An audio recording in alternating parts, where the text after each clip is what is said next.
مزدلفہ سے منا کی طرف حاجیوں کو لے جانے کی رسم، اس کا حق بنو عدوان کے پاس تھا۔ اور وہ کیلنڈر والی بات، مہینوں کو آگے پیچھے کرنے کا ذکر بھی آتا ہے۔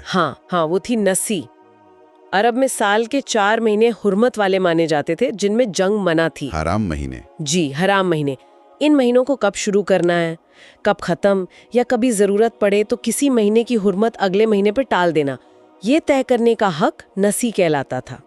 اور یہ بنو کنانہ قبیلے کی ایک شاخ بنو فکیم بن عدی کے پاس تھا۔ تو یہ تو بہت بڑی طاقت ہوئی ایک طرح سے، تجارت، جنگ، سب پر اثر پڑتا ہوگا۔ بالکل، کیلنڈر پر کنٹرول رکھنا اس زمانے میں بہت اہم تھا۔ تو خزاع کے دور میں ستہ تھوڑی بٹی ہوئی سی تھی، حکومت ان کی، لیکن یہ رسمیں دوسروں کے پاس۔ اسی ماحول میں پھر قریش اور قصی ابن کلاب کا ذکر آتا ہے۔ یہ کون تھے اور کیسے سامنے آئے؟ قصی ابن کلاب اصل میں قریش کے دوبارہ اٹھنے کی کہانی انہی سے شروع ہوتی ہے۔ وہ قریش قبیلے سے ہی تھے، ان کے والد کا بچپن میں انتقال ہو گیا تھا۔ ان کی ماں نے دوسری شادی کر لی بنو عزرا قبیلے میں، تو قصی کا بچپن اور جوانی ملک شام کے پاس گزری۔ جب وہ جوان ہو کر مکہ واپس آئے تب یہاں کے حالات بدلنے لگے۔ مکہ آ کر انہوں نے کیا کیا؟ اس وقت مکہ کے سردار تھے حلیل بن خبیشہ، خزاع قبیلے کے۔ قصی نے حلیل کی بیٹی خبی سے شادی کر لی۔ اچھا، تو رشتہ داری بن گئی سردار سے؟ جی، اس شادی نے انہیں مکہ کے ستہ کے کیندر کے قریب لا دیا۔ اب یہاں سے ان کے طاقت حاصل کرنے کی کئی الگ الگ کہانیاں ملتی ہیں۔ کیا کہانیاں ہیں وہ؟ ایک تو یہ کہ جب قصی کا اپنا رتبہ بڑھا، ان کی اولاد ہوئی، دولت بڑھی، تو انہیں یہ احساس ہوا کہ بھئی کعبہ کی نگہبانی اور مکہ کی سرداری کا حق بنو خزاع سے زیادہ تو قریش کا بنتا ہے۔ آخر وہ حضرت اسماعیل علیہ السلام کے سیدھے ونشج ہیں۔ ہاں، یہ بات تو صحیح ہے۔ تو انہوں نے قریش اور ان کے ساتھی قبیلے بنو کنان کو اس بات پر جمع کرنا شروع کیا۔ یہ تو ایک وجہ ہوئی، اور کوئی روایت؟ دوسری روایت یہ ہے کہ خود سردار حلیف جب وہ بوڑھے ہو گئے اور انہیں لگا کہ اب وہ ذمہ داری نہیں سنبھال سکتے، تو انہوں نے قصی کو اپنا جانشین مقرر کیا اور کعبہ و مکہ کی ذمہ داری کی وصیت کر دی۔ اچھا۔ ایک اور کہانی تھوڑی عجیب سی ہے، وہ یہ کہ حلیل نے مرنے سے پہلے یہ ذمہ داری اپنی بیٹی خبی کو سونپی تھی، اور ابو غبشان نام کے ایک خزائی شخص کو بیٹی کی طرف سے کعبہ کا کام دیکھنے کے لیے رکھا تھا۔ ٹھیک۔ تو کہتے ہیں کہ ایک دن قصی نے ابو غبشان کو شراب پلا کر نشے میں اس سے 1 مشک شراب کے بدلے کعبہ کی چابیاں یا نگہبانی کا حق خرید لیا۔ کیا بات ہے، شراب کے بدلے کعبہ کی چابی؟ یہ تو کیا خزاع نے یہ مان لیا؟ نہیں، بالکل نہیں مانا۔ وہ کہنے لگے کہ یہ کیسا سودا ہے۔ انہوں نے قصی کو روکنے کی کوشش کی، یہیں سے اصل ٹکراؤ شروع ہوا۔ قصی نے کہا کہ سودا ہو گیا ہے اور اب قریش ہی حقدار ہے۔ انہوں نے قریش اور بنو کنانہ کو جمع کیا اور خزاع کو مکہ سے نکالنے کا ارادہ کر لیا۔ تو لڑائی ہوئی پھر؟ جی ہاں، لڑائی ہوئی۔ ایک موقع آیا حج کے دوران جب وہ پرانی اجازہ والی رسم ادا کرنے کا وقت آیا۔ جو صوفہ خاندان کے لوگ تھے وہ ہمیشہ کی طرح آگے بڑھے رسم نبھانے۔ قصی نے انہیں روک دیا۔ روک دیا؟ کیوں؟ قصی نے کہا کہ اس سمان کے حقدار اب ہم یعنی قریش تم سے زیادہ ہیں۔ اس پر جھڑپ ہوئی اور قصی اور ان کے ساتھیوں نے صوفہ کو ہرا دیا۔ جب بنو خزاع اور بنو بکر نے یہ دیکھا تو وہ سمجھ گئے کہ قصی اب سیدھے سیدھے ان کی ستہ کو چیلنج کر رہا ہے۔ تو پھر بڑی لڑائی چھڑ گئی ہوگی؟ ہاں، پھر بڑی لڑائی چھڑی۔ دونوں طرف کے بہت لوگ مارے گئے، خوب خون خرابہ ہوا۔ معاملہ کیسے سلجھا پھر؟ جب دونوں طرف تھک گئے اور لگا کہ ایسے تو قبیلے ہی ختم ہو جائیں گے، تو صلح کی بات ہوئی۔ طے ہوا کہ کسی تیسرے غیر جانبدار آدمی کو پنچ بنایا جائے۔ تو یامر بن عوف جو بنو بکر سے تھے اور جن کی عزت سب کرتے تھے، انہیں حکم مانا گیا۔ اور یامر بن عوف نے کیا فیصلہ دیا؟ یامر بن عوف نے فیصلہ قصی کے حق میں دیا۔ انہوں نے کہا کہ کعبہ کی نگہبانی اور مکہ کی حکومت کا حق بنو خزاع کے مقابلے قصی اور قریش کا زیادہ بنتا ہے۔ اچھا۔ اور جو لوگ لڑائی میں مارے گئے تھے، فیصلے میں یہ بھی تھا کہ قصی نے جو خون بہایا ہے وہ معاف، مطلب اس کا بدلہ نہیں لیا جائے گا، لیکن بنو خزاع اور بنو بکر نے قریش کے جو لوگ مارے ہیں ان کا خون بہا یعنی دیت انہیں ادا کرنی ہوگی۔ اور سب سے اہم بات یہ کہ کعبہ کا کنٹرول پوری طرح قصی کو سونپ دیا جائے بنا کسی رکاوٹ کے۔ کہتے ہیں کہ فیصلہ سناتے ہوئے انہوں نے کچھ پرانی رسموں یا دعووں کو اپنے پیروں تلے روندنے کی بات کی، جس سے ان کا لقب ہی شداخ پڑ گیا، یعنی روندنے والا۔ تو اس فیصلے نے تو مکہ کا نقشہ ہی بدل دیا، ستہ پوری طرح قریش کے ہاتھ میں، قصی کے ہاتھ میں آ گئی۔ یہ کب کی بات ہے اندازاً؟ مانا جاتا ہے کہ 5ویں صدی عیسوی کا مدھیہ تھا، مطلب آپ کہہ سکتے ہیں لگ بھگ 440 عیسوی کے آس پاس۔ یہ مکہ کی تاریخ کا ایک ٹرننگ پوائنٹ تھا، یہیں سے قریش کی سنگٹھت حکومت مکہ پر شروع ہوئی۔ ستہ میں آنے کے بعد قصی نے کیا بڑے کام کیے؟ شہر کو کیسے سنبھالا؟ قصی واقعی ایک زبردست لیڈر ثابت ہوئے۔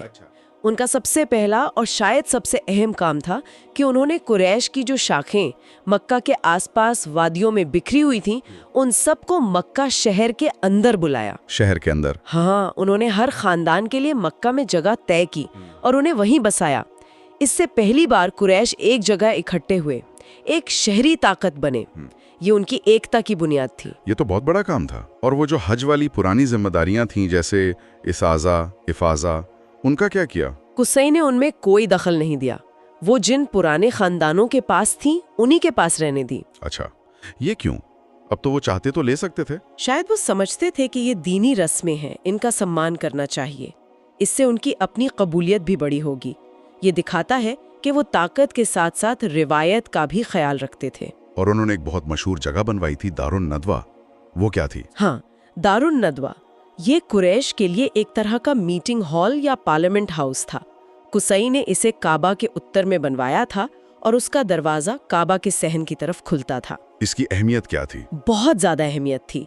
قریش کے سارے اہم مسئلے یہیں طے ہوتے تھے۔ کوئی بڑا فیصلہ لینا ہو، کسی جنگ کا اعلان کرنا ہو یا صلح کرنی ہو، شادیاں طے کرنی ہو، کوئی خاص رسم کرنی ہو، سب یہیں ہوتا تھا۔ 40 سال سے زیادہ عمر کے قریشی سردار ہی اس میں بیٹھ سکتے تھے۔ یہ قریش کی ایکتا اور ان کی سیاسی زندگی کا سینٹر بن گیا۔ تو اب سارے بڑے عہدے قصی کے پاس آ گئے؟ جی ہاں، دار الندوہ کے صدر تو وہ تھے ہی۔ جنگ کا جھنڈا لوا انہی کا ہاتھ سے دیا جاتا تھا۔ کعبہ کی چابیاں رکھنا، اس کی دیکھ بھال، دروازہ کھولنا بند کرنا، یہ سب حجابہ یا سدانہ ان کے پاس تھا۔ اور حاجیوں کی خدمت کے لیے بھی تو انہوں نے کچھ شروع کیا تھا، پانی اور کھانے کا ذکر ملتا ہے۔ بالکل، 2 اور بہت اہم ذمہ داریاں انہوں نے اپنے ہاتھ میں لیں یا شروع کی۔ ایک سقایا یعنی حاجیوں کو پانی پلانا۔ وہ چمڑے کے حوضوں میں پانی جمع کرواتے، اس میں کھجور یا کشمش بھگو کر رکھتے تھے تاکہ پانی میٹھا اور طاقت دینے والا ہو جائے، یہ وہ حاجیوں کو پلاتے تھے۔ اچھا، یہ بہت بڑی خدمت تھی۔ ہاں، اور دوسری تھی رفادہ۔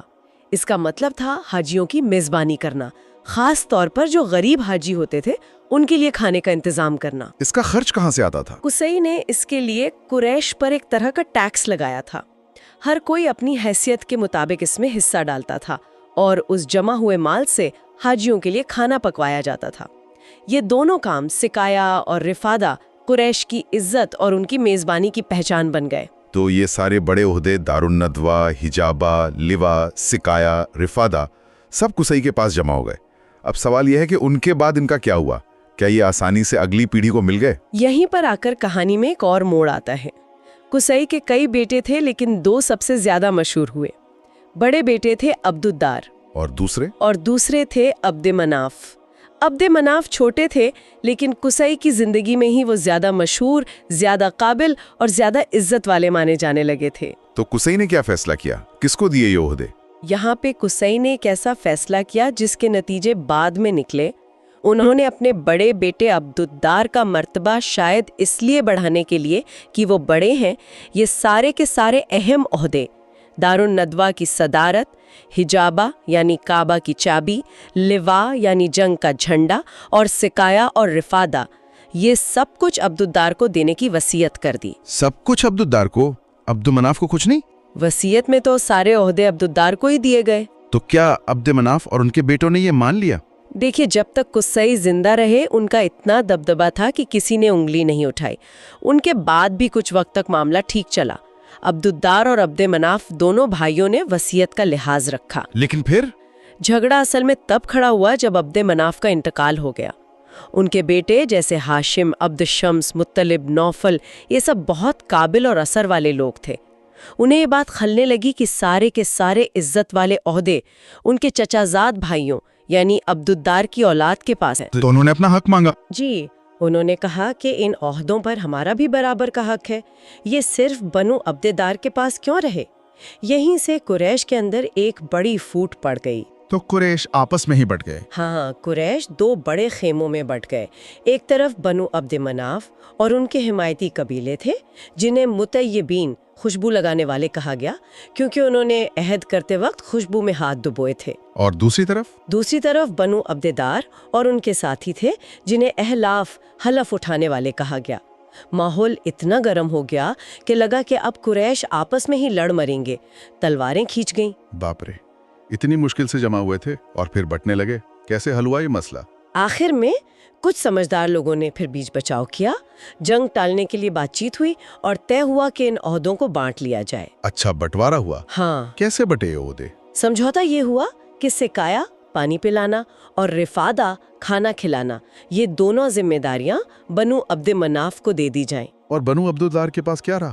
ان کے پاس حجابہ یعنی کعبہ کی چابی، جی، لوا، جنگ کا جھنڈا اور دار الندوہ کی صدارت باقی رہی۔ تو بنو عبد مناف میں یہ سکایا اور رفادہ کی ذمہ داری کسے ملی؟ ان کے تو کئی بیٹے تھے۔ ہاں، تو انہوں نے آپس میں کرہ ڈالا، مطلب لاٹری جیسا سمجھ لیں۔ تو کرہ ہاشم بن عبد مناف کے نام نکلا۔ ہاشم، یہ تو بہت مشہور نام ہے۔ جی ہاں، وہی ہاشم جن کے نام پر بنو ہاشم قبیلہ ہے۔ تو اس سکایا اور رفادہ کی ذمہ داری ہاشم نے سنبھالی۔ وہ بہت سخی تھے اور حاجیوں کی خوب خدمت کرتے تھے۔ ان کے بعد یہ ذمہ داری ان کے بھائی مطلب کے پاس گئی اور پھر واپس ہاشم کی اولاد میں آئی۔ اور یہ سلسلہ چلتا رہا؟ ہاں، یہ سلسلہ آگے چلتا رہا، یہاں تک کہ جب اسلام کا زمانہ آیا تب سکایا اور رفادہ کی یہ ذمہ داری ہاشم کے پوتے حضرت عباس بن عبد المطلب کے پاس تھی، جو پیغمبر محمد صلی اللہ علیہ وسلم کے چاچا تھے۔ تو یہ تھی مکہ میں ستہ کے بننے، بگانے اور جمنے کی پوری کہانی۔ حضرت اسماعیل علیہ السلام سے شروع ہو کر پھر بنو جرہم کا لمبا دور، ان کا جانا، بنو خزاعہ کا آنا، اور پھر آخر میں قصی ابن کلاب کا قریش کو جمع کر کے مکہ پر حکومت قائم کرنا، اور اس کے بعد قریش کے اندر ہی ان سمانوں اور عہدوں کا بٹوارا۔ بالکل، اور یہ پوری کہانی ہمیں دکھاتی ہے کہ مکہ اور کعبہ پر کنٹرول کتنا اہم تھا۔ یہ صرف طاقت کی بات نہیں تھی، اس میں نسب یعنی خاندان کا بہت دخل تھا۔ قبیلوں کے آپسی تعلقات، ان کے گٹھ بندھن، یہ سب بہت معنی رکھتے تھے۔ اور یہ جو کعبہ سے جڑی رسمیں تھیں، یہ صرف رسمیں نہیں تھیں، یہ ستہ، سمان اور پربھاؤ کا ذریعہ تھیں۔ ہاں، یہ ایک بہت ہی پیچیدہ، کمپلیکس سماجک اور سیاسی تانا بنا تھا۔ جی، اور اسی تانے بانے، اسی زمین پر آگے چل کر اسلام کا پیغام آیا۔ واقعی